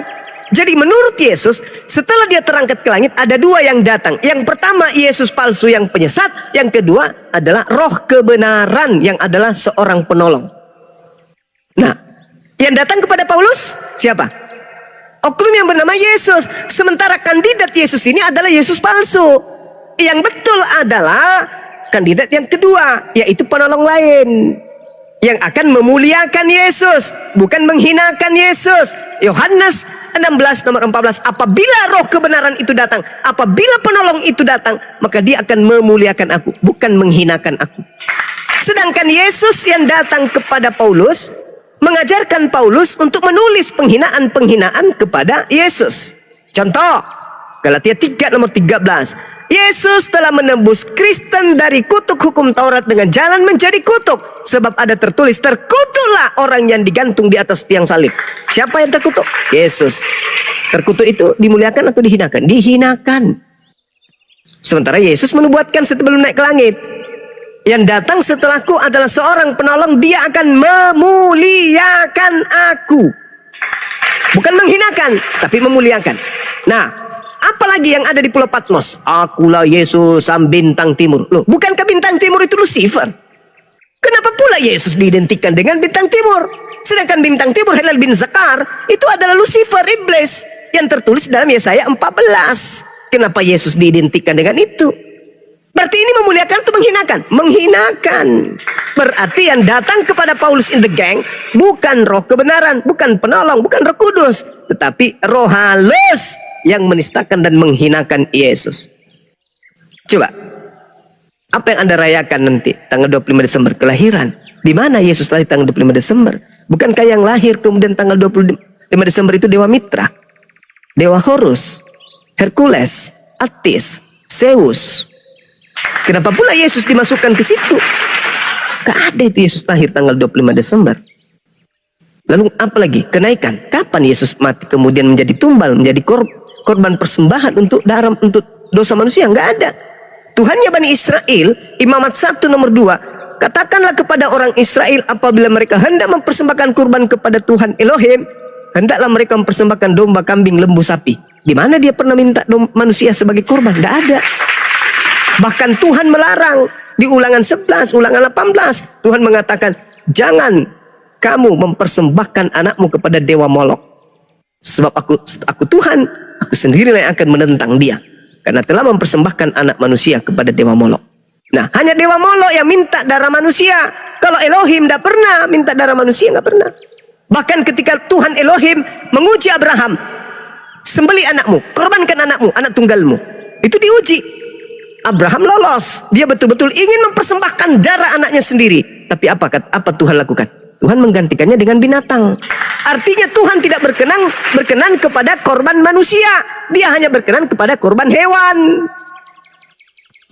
Datang Kristen yang muncul belakangan menganggap bahwa kematian, yang tragedi kematian yang dilakukan oleh penyesat-penyesat terhadap Nabi Yesus itu adalah tumbal untuk tebusan dosa. Ilmu dari mana itu? Itu karena bisikan makhluk yang tadi, yang ngaku-ngaku Yesus. Jadi saudara, kalau Anda mengatakan Isa Yesus itu suci, betul. Dia adalah Nabi yang suci. Lukas 4 nomor 30, Yesus itu hamba yang suci. Al-Quran surah Maryam ayat 19, Nabi Isa itu adalah makhluk yang suci. Tapi di Kristen, Galatia 3 nomor 13, Yesus itu adalah makhluk terkutuk.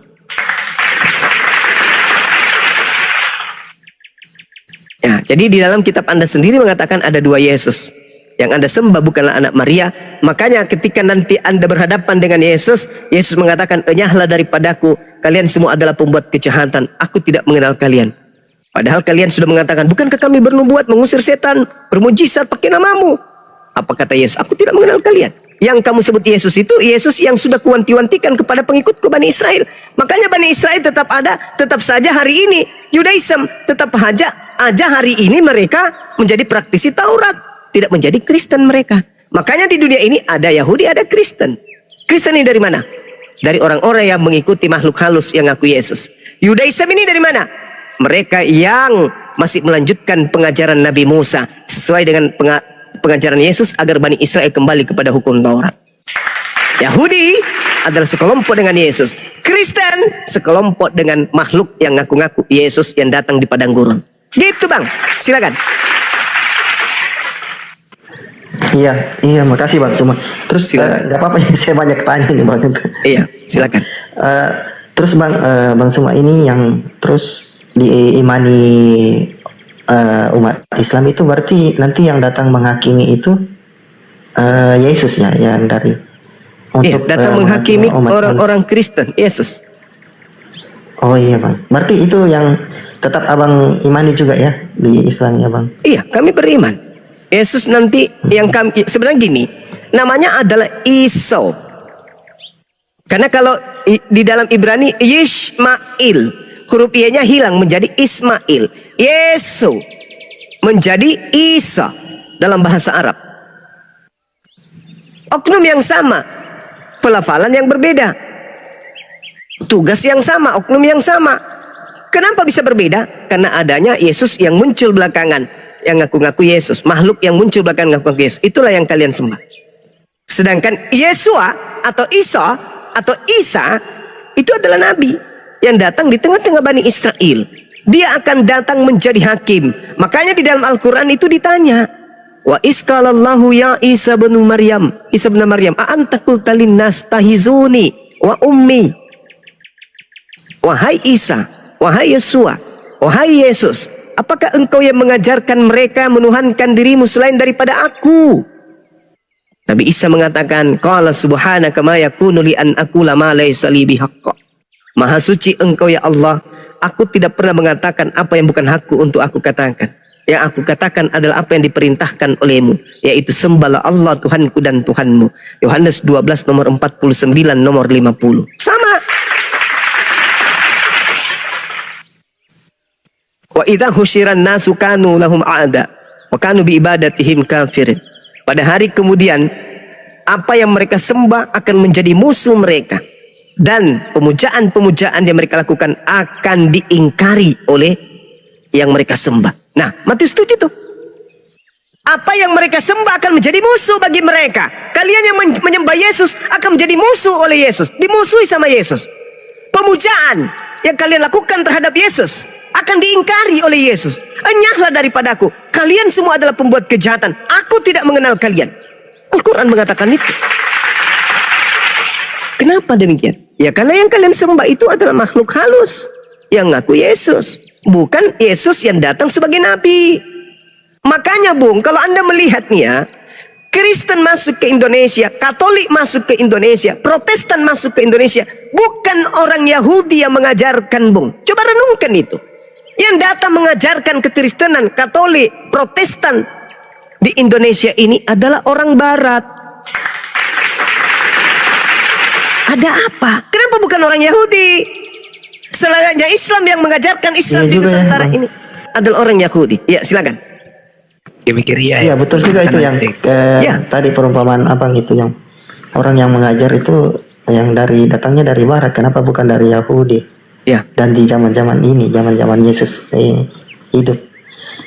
Terus Bang, itu apa saya bilang, kalau di Al-Quran itu Bang, kenapa kalau memang abang yang dari umat Islam kalau mengimani Yesus, kenapa di Al-Quran itu Bang kurang sekali tentang cerita tentang itu Yesus, lebih condong ke Muhammad?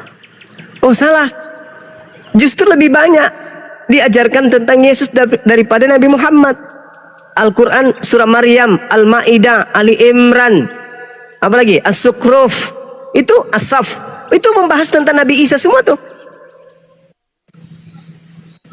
Sedangkan Nabi Muhammad, apa yang dibahas tentang beliau? Namanya cuma berapa kali disebut dibandingkan Nabi Isa alaihissalam. Bahkan di dalam Al-Quran, nama ibu daripada Nabi Isa disebutkan. Surah Maryam, tidak ada surah Aminah, ibunya Nabi Muhammad. Nah, Ali Imran, surah yang keturunan daripada Nabi Isa. Sedangkan Nabi Muhammad enggak. Nah, ini yang perlu. Artinya Al-Quran datang memang tujuannya untuk meluruskan akidah yang kemudian dibengkokkan oleh orang-orang terdahulu terhadap para nabi. Jadi Al-Quran itu tidak egois mengangkat derajat diri sendiri dalam arti kata mengedepankan kemudian sukuisme, enggak. Karena Al-Quran itu datang untuk seluruh alam semesta, bukan untuk sekelompok bangsa, tapi seluruh alam semesta. Untuk memperbaiki alam semesta ini, maka hal-hal yang rusak yang terkait dengan pengajaran para nabi yang dibengkokkan, itulah yang diluruskan oleh Al-Quranul Karim. Kalau Nabi Muhammad itu mengarang Al-Quran, maka yang diunggulkan tentulah seperti Paulus mengunggulkan dirinya sendiri. Nabi Muhammad tidak mengunggulkan dirinya, tidak mengunggulkan keturunannya, tidak mengunggulkan kemudian kedua orang tuanya dan suku bangsanya, enggak. Tapi Al-Quran datang sebagai rahmat untuk seluruh alam semesta, bukan rahmat untuk Bani Ismail. Sebagaimana Yesus, aku diutus hanya kepada domba yang sesat dari Bani Israel. Sebagaimana Musa, dia diutus hanya kepada domba Bani Israel dari perbudakan Mesir. Seperti itu, Bang. Iya bang, saya juga ini sedikit buka lah masalah kehidupan saya itu. Memang saya itu bang, saya silsilahnya memang dulu bapak Kristen, mama Muslim. Iya. Terus apa ya? Saya juga ikut begitu bang. Istri juga ikut. Muslim. Istri saya Muslim bang. Dan kalau yang namanya hati bang, saya juga belum bisa memaksakan dia yang masuk ke saya atau saya yang harus ke dia. Nantilah kalau dibilang kepercayaan kan bang, kita sementara mencari apa yang bagus untuk keselamatan kita masing-masing. Jadi kemarin itu bang, saya punya istri, sampai sekarang masih Muslim bang, istri saya. Kemarin itu di 2016 dia jatuh sakit bang. Dia habis kena spondylitis TB, jadi tulang belakangnya ada 3 ruas habis dioperasi karena ini apa sudah rusak begitu. Pernah jatuh waktu kecil. Iya. Nah, yang jadi pertanyaan saya kemarin itu pada saat sakit di rumah sakit selama 3 bulan itu bang, saya juga di lain pihak dia juga dari pihak keluarga manggil ustadz atau para kepercayaan dari umat muslim kan bang tuh untuk berdoa mendoakan kesembuhan. Saya juga yang dari Kristen panggil ini apa pendeta atau orang-orang yang iya untuk doakan. Dan ya puji Tuhan kemarin itu bang 2017 awal Januari itu selesai operasi sampai 2018 itu berangsur-angsur membaik sekarang bang. Tapi masih pakai tongkat, masih ini apa, masih dalam keadaan pemulihan sekarang. Sampai sekarang belum bisa ini, belum masih pakai tongkat kalau jalan bang. Sudah punya Dan anak? Iya bang, saya sudah punya anak bang. Berapa? 2, 1? 2 bang, saya sudah punya anak. Islam atau Kristen? Saya juga itu nggak tahu mau fair bagaimana bang. Cuman saya bilang sama istri ya udah, kalau memang nanti dia besar, dia yang pilih lah apa yang menurut mereka baik lah. Kita cuma mengajarkan saja ya. Dan bang, saudara Jack ini sayang kepada anaknya? Sayang bang, sayang. Ke istri? Sayang juga bang, nggak mungkin sampai 2 anak Iya, ini saya betul. sayang. Sayangnya itu mau sampai di dunia saja, dipisahkan oleh ajal, atau Saya mau maunya sampai di akhirat? sama-sama. Iya, saya mau sama-sama bang, terus sampai di akhirat nanti. Di kehidupan yang kekal. Iya betul Bang. Nah, sekarang bantu saya cari di Bible orang Kristen masuk ke surga bersama dengan keluarganya dan anak-anaknya. Ada nggak?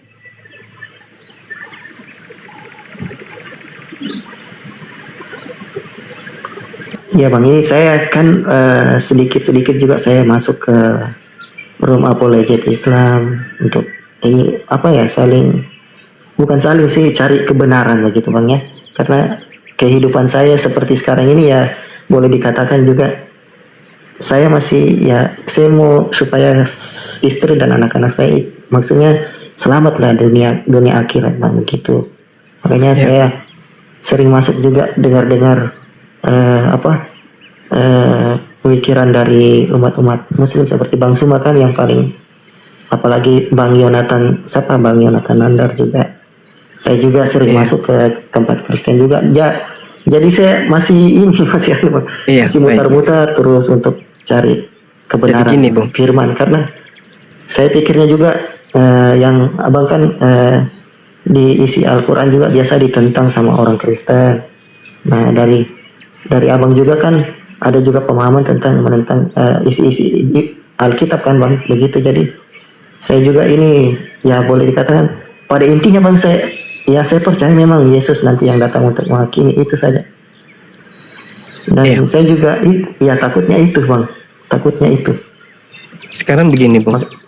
Kita tuh sebagai kepala rumah tangga, siang malam kita nggak peduli hujan panas mencari nafkah untuk anak-anak kita. Karena kita sayang. Tapi kalau kesayangan kita ini, rasa sayang ini hanya sebatas duniawi, ya untuk apa? Sama seperti saya nih. Orang tua saya sudah meninggal dunia. Apakah masih ada harapan untuk bertemu dengan mereka? Ada. Al-Quran saya membimbing saya untuk mengatakan itu. Jannatu adnin yadkhulunaha wa man salaha min abaihim wa azwajihim wa zurriyatihim. Surga Aden, mereka masuk ke dalamnya bersama dengan orang-orang yang soleh dari nenek moyang mereka, dari pasangan mereka, istri, suami, dan anak-anak mereka, cucu-cucu mereka.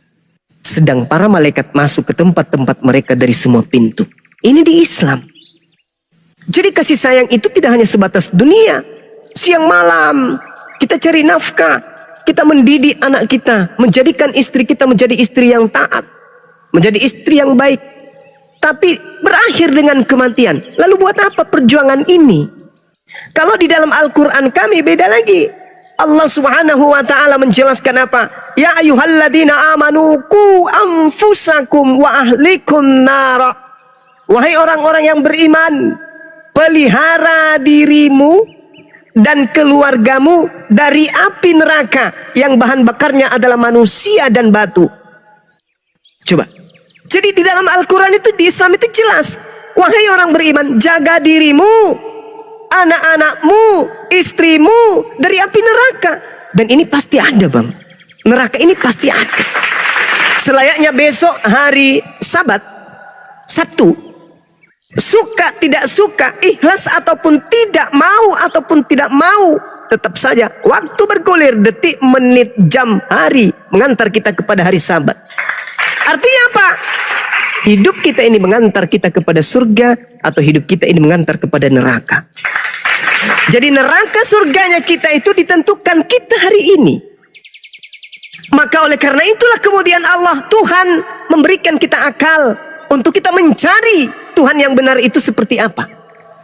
Saya ada kemudian memberikan satu pemahaman terhadap orang-orang yang sudah mu'alaf hari ini. Saya katakan kemudian di dalam Al-Quran menyatakan dengan sangat jelas, wa iza qila lahum ittabi'u ma anzalallah qalu bal nattabi'u ma alfaina alaihi aba'ana awalau kana aba'uhum la yaqiluna syai'a wa la yahtadun. Besok hari saudara Jack sudah meninggal dunia, anak Anda akan menjadi pribadi-pribadi yang hidup, menjadi bapak, menjadi ibu. Kutanyalah mereka, wahai saudaraku, siapa yang membuat engkau menyembah Yesus? Siapa yang membuat engkau pergi ke gereja? Siapa yang mengajarkan engkau kemudian menjadi Kristen? Maka anak-anak Anda akan berkata, bapakku. Anda sebagai bapak, kutanya, yang ngajarin Anda, mengajarkan anak Anda menyembah Yesus, pergi ke gereja, makan babi, tidak bersunat, itu siapa? Anda akan mengatakan, bapakku, kakek dari anakku. Kakek Anda ditanya, bapak Anda ditanya, pun jawabannya sama. Makanya Al-Quran mengatakan, apabila dikatakan kepada mereka, ikutilah apa yang diturunkan oleh Allah melalui perantaraan para nabi, mereka semua akan menjawab, tidak. Kami mengikuti apa yang kami dapati pada nenek moyang kami melakukannya. Kata Allah, awalau kana aba'uhum la ya'qiluna syai'a wa la yahtadun. Padahal bapaknya, kakeknya, nenek moyang mereka tidak mengetahui apapun dan tidak mendapat petunjuk sedikit pun. Cobalah Anda telaah. Anda mengajarkan anak Anda menyembah Yesus. Ilmu dari mana coba? Bible tidak mengarahkan itu. Anda mengajarkan anak Anda beribadah hari Minggu, ke gereja lagi. Dari mana ilmunya? Dari nenek moyang, karena di Bible tidak ada perintahnya. Itu. Jadi Al-Quran 1400 tahun silam sudah memberitakan tentang tabiat karakteristik orang-orang kafir. Nah, kalau di Islam sangat jelas kemudian, jannatu adnin yadkhulunaha wa man salaha min abaihim wa azwajihim wa zurriyatihim. Anak boleh pergi lebih dulu, istri boleh pergi lebih dulu, tapi kita sebagai suami, sebagai pemimpin sudah membekalinya kemudian dengan amalan-amalan saleh. Maka apa endingnya? Di kemudian hari kita akan bertemu dengan orang yang kita rindukan. Saya rindu sama mama saya, rindu kepada bapak saya. Tapi ketika mereka hidup, mereka membimbing saya menjadi anak yang saleh, membimbing saya untuk mendapatkan ilmu, sehingga ketika mereka meninggal, anak saleh melakukan kesalehannya, amalannya tetap menuju kepada mereka. Ilmu yang mereka tanamkan kepada anaknya Bang Suma dimanfaatkan kemudian kepada jalan yang betul, dan memiliki kemudian pengikut-pengikut yang juga menjalankan jalan yang betul. Maka amalan seluruh manusia mendengarkan pencerahan yang dilakukan oleh manusia mengalir terus menerus kepada kedua orang tua saya, meskipun mereka sudah tak ada. Maka kembalinya kepada jannatu adnin yadkhulunaha. Jadi saya punya harapan, rindu serindu-rindunya kepada ayah yang membesarkan dari sejak saya punya tangan lemah, gak bisa berjalan, masih mau digendong, masih mau disapih oleh ayah, oleh ibu, disuapin. Rindu pelukan mereka, rindu dekapan mereka, rindu kecupan mereka. Nantinya akan saya dapatkan kembali setelah kami berkumpul di jannah bersama. Bung, di kehidupan dunia ini, dalam rumah yang sederhana, makannya sederhana, pembaringan yang sederhana, alat sekedarnya, kita berkumpul dengan anak istri kita, makan apa adanya, bahagia sekali. Di dalam surga, dalam kehidupan yang kekal, tak ada kesudahan, kita bersama dengan orang-orang yang kita cintai. Kurang apa lagi nikmat Allah yang diberikan kepada kita ini? Tapi kalau di Kristen ditanya, kamu cukup satu istri? Yes. Gak boleh poligami? Ya. Tapi di akhirat nanti kamu masih sama dengan suamimu? Enggak ada dalilnya. Kamu masih sama dengan suamimu? Enggak ada dalilnya. Kami hanya hidup seperti makhluk roh, seperti malaikat, memuji dan menari. Memuji dalam kehidupan kekal. Haleluya, haleluya, haleluya. Coba kau ucapkan itu dalam 1 jam. Kalau tidak robek mulutmu. Bukan 1 jam lagi. Di kehidupan berikutnya, kehidupan kekal tak ada ujungnya. Hanya memuji kayak begitu. Itu bukan surga coy. Itu neraka. Menari dan memuji. Coba kau praktekkan menari 1 jam. Tanpa makan, tanpa minum. Kayak mana ceritanya itu dikatakan sebagai kebahagiaan. Lalu kemanusiaanmu kemana? Hilang. Rasa sayangmu, kasih sayangmu, rindumu, hasratmu sebagai manusia hilang. Yes, karena kami hidup seperti malaikat. Itu siksaan. Itu siksaan. Itu bukan surga.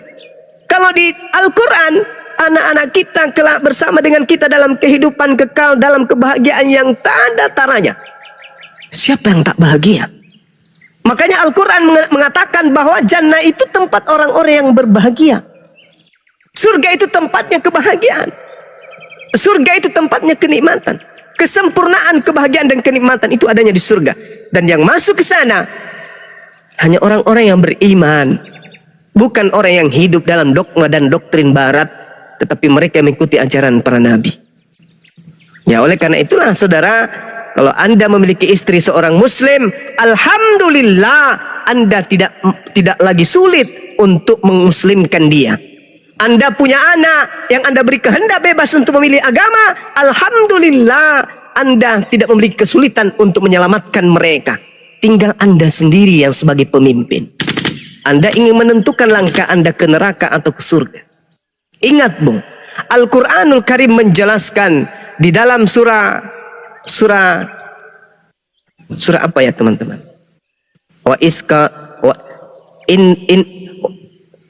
Innal ladina qalu rabbunallah tsumma istaqamu. Ada yang ingat surat apa itu? Fabashirhu bil jannah. Maka sampaikanlah mereka kabar gembira tentang surga. Barang siapa yang berkata Allah adalah Tuhanku, maka dia akan diberikan surga. Surah apa kawan sahabatku? Aku lupa. Lalu kemudian di dalam Al-Quran surah Al-Mu'minun, Allah subhanahu wa ta'ala menjelaskan kemudian bahwasanya kada aflahal mu'minun, beruntunglah orang-orang yang mukmin. Siapa mereka? Mereka yang kemudian mendirikan salat, menunaikan zakat, walladzina hum 'anil lagwi mu'ridun. Orang yang menjauhkan diri dari perbuatan perkataan yang tidak berguna. Walladzina hum lizzakati fa'ilun. Orang yang menunaikan zakat. Berbahagialah mereka. Berbahagialah mereka yang salat. Berbahagialah mereka yang tidak berzina. Berbahagialah mereka yang tidak berbohong. Berbahagialah mereka yang mendirikan amalan-amalan saleh. Kata Allah, ulaika humul warithun. Mereka itulah yang akan mewarisi. Alladzina yarithunal firdaus hum fiha khalidun. Yakni yang mewarisi surga Firdaus, mereka kekal di dalamnya. Ini di Islam bung, di Islam. Kalau anak Anda salat, istri Anda salat, istri Anda puasa, zakat dan seterusnya, maka mereka adalah pewaris Firdaus. Kita bangga dong.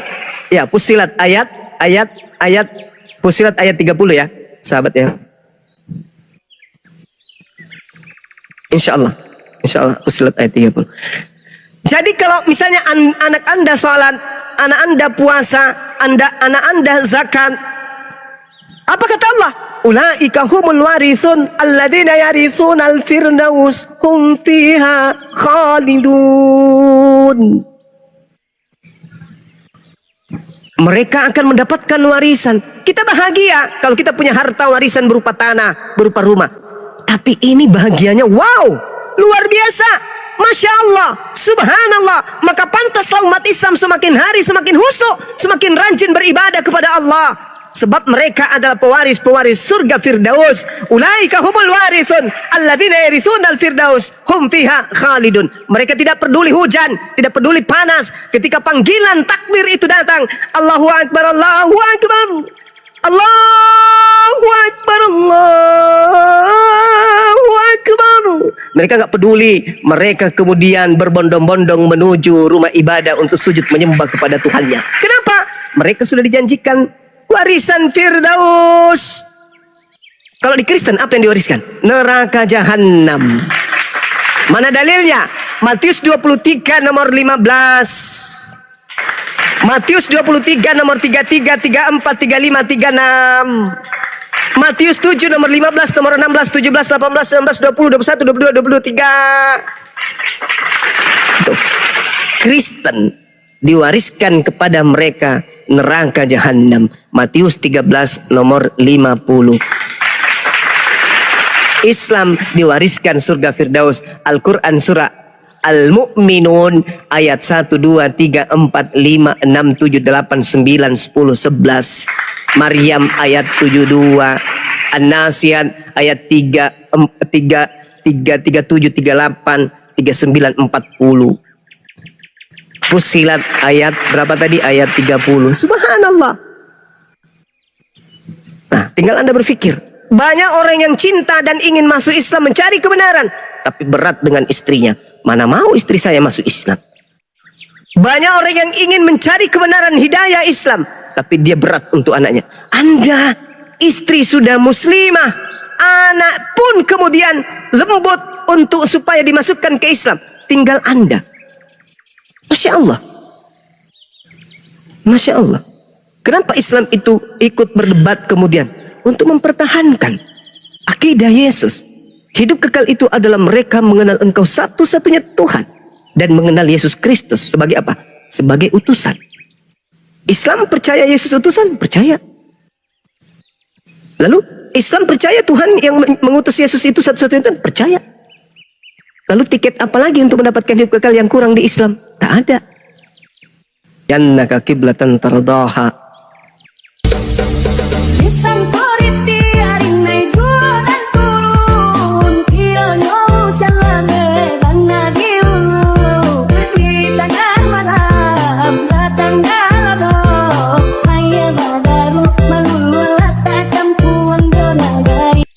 Terima kasih saudaraku telah menonton video ini dan terima kasih pula atas subscribe dan dukungannya. Semoga kita selalu sehat dan dalam lindungan yang maha kuasa. Bagi saudaraku yang mau belanja, sudi kiranya saudara belanja lewat channel Mata-Mata. Apabila saudara belanja, saudara bisa klik keranjang yang terdapat pada pojok kiri bawah. Kami menawarkan barang untuk berbagai keperluan. Ada handphone berbagai merek dan aksesorisnya, tongsis, gimbal, tripod, holder, headset, mic untuk HP maupun untuk amplifier. Untuk keperluan rumah ada televisi, radio, power amplifier, mic untuk HP dan karaoke, set-top-box, setrika, korden, bantal guling, spring bed, kasur, taplak, meja, mesin pembersih lantai, meja kurs, meja rias, skincare, parfum, bedak, pakaian wanita, hem, sweater, baju lengan pendek, jaket, kaos, mukena, jilbab, pakaian syari, batik, tasbih, sajadah, lemari pakaian, lampu meja belajar, seragam sekolah, sepatu, topi, songkok, sal, tikar, ambal, keset, kemoceng, kipas angin berbagai tipe dan merek, AC, pendingin ruangan, kulkas, freezer, oven, mesin cuci, magic jar, panci, ember, tas belanja, wajan, berbagai toples, teflon, blender, rak piring, lemari dapur, buffet, blender, panci presto, gelas, piring sendok,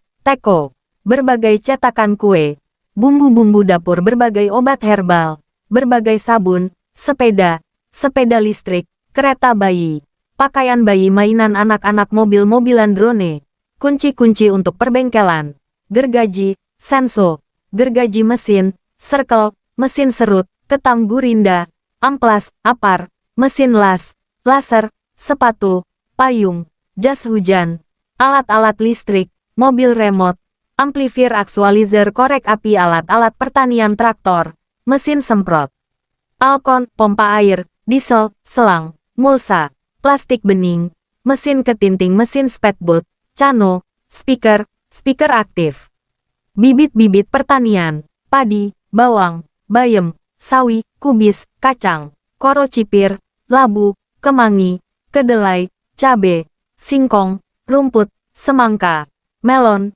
blewah, timun, singkong, nangka, sawo, durian, kelengkeng, markisah, sirsat, cempedak, buah naga, mangga, per, anggur, jeruk, alpukat, apel, jambu, pisang, kedondong, belimbing, arak, ceri, delima, berbagai bibit bunga dan tanaman hias, mawar, anggrek, bunga kertas, melati, kantil, kenanga, kambuja, lili, berbagai ikan hias, hewan kurban, kambing, sapi, ayam kelinci, ayam hias, ikan lele, patin, gabus, jila, emas, mujair, sibel, pompa air, pisau, kabel listrik, sarung, sandal, alat-alat perbengkelan motor, spare part berbagai alat dan mesin, jam dinding, jam tangan, alat-alat pertukangan, kunci-kunci berbagai tipe dan model, obat herbal, tanaman herbal, tapi, ikat pinggang,